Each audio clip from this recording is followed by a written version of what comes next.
Perpignan-Dax, un choc au doux parfum de revanche pour bien démarrer ce deuxième bloc de la saison de Pro D2. Rappelez-vous, les Landais étaient allés gagner à Aimé Giral la saison dernière.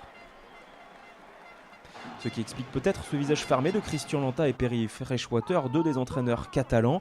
Il faut dire que l'entame est compliqué pour l'USAP. Koliavou dans les 22 mètres qui ramasse ce ballon en sortie de mêlée. La passe à rebond mais en arrière pour Juste qui décale.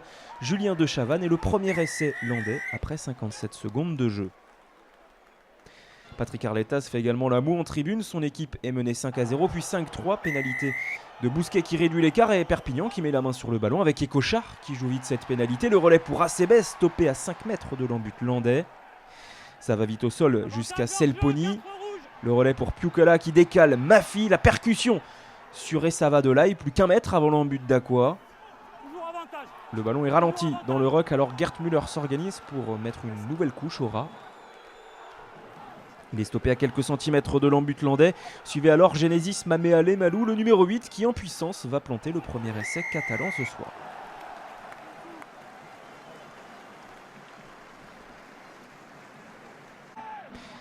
« 10-5 après la transformation de Bousquet, mais Perpignan continue d'accélérer et garde le ballon. Il le monopolise même. Écochard écarte sur ses trois quarts Selponi pour Mafi, le coup de pied rasant millimétré pour Jonathan Bousquet et le deuxième essai perpignanais de la soirée. 17-5 après la transformation, mais les Dacois jouent tous les ballons. Deuxième incursion réelle dans le camp perpignanais. Koliavou qui décale Berkesi, le leurre de Bouraïta Kiassa et c'est Olivier Clémensac qui feinte la passe, prend l'intervalle et va marquer le deuxième essai landais de la soirée.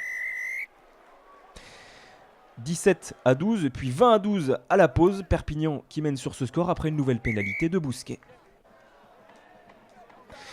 Au retour des vestiaires, Dax y croit toujours et revient à 5 points. Nouvelle pénalité de Berkesi. Les Landais qui, comme depuis le début du match, relancent tout à la main, y compris depuis leurs 22 mètres. Bouraïta Kiassa, le offload, mais l'interception de Mathieu Acebes pour le troisième essai catalan. La mine déconfite de l'entraîneur principal de Dax, Raphaël Saint-André. Il sent que son équipe est en train de craquer. Regardez ce coup de pied dans la boîte de Thibault Lespard, mais qui est repoussé par la Tramontane. Karl Château récupère. La passe au contact pour Acebes qui décale Julien Fardou. La fin de passe, la prise d'intervalle et le quatrième essai catalan pour l'arrière perpignanais. 32-18 puis 39-18 après un cinquième essai inscrit par Genesis Maméalé Malou, mais ce n'est pas terminé. Les Catalans ne cessent d'accélérer dans cette deuxième période avec Bousquet qui décale Pierre Reynaud en bout de ligne. Le troisième ligne qui feinte la passe rafute Pierre Juste. Il tient bien le ballon, il progresse et l'ultime passe pour son demi de mêlée qui va inscrire le sixième essai catalan de la soirée. 44-18 puis 46-18 et même 51-18 puisque Genesis Maméalé Malou s'offre un triplé ce soir, un septième essai catalan. Après la sirène, et bien c'est Arnaud Pic qui sauve l'honneur pour Dax avec un troisième essai landais ce soir. La victoire est tout de même catalane, 51-25, alors que Maxime Delonca est consolé par ses anciens coéquipiers catalans. Nicolas Cachet qui réussit cette transformation, mais la victoire est bien perpignanaise, 51-25, victoire bonifiée, la quatrième victoire bonifiée consécutive à Aimé Giral depuis le début de la saison.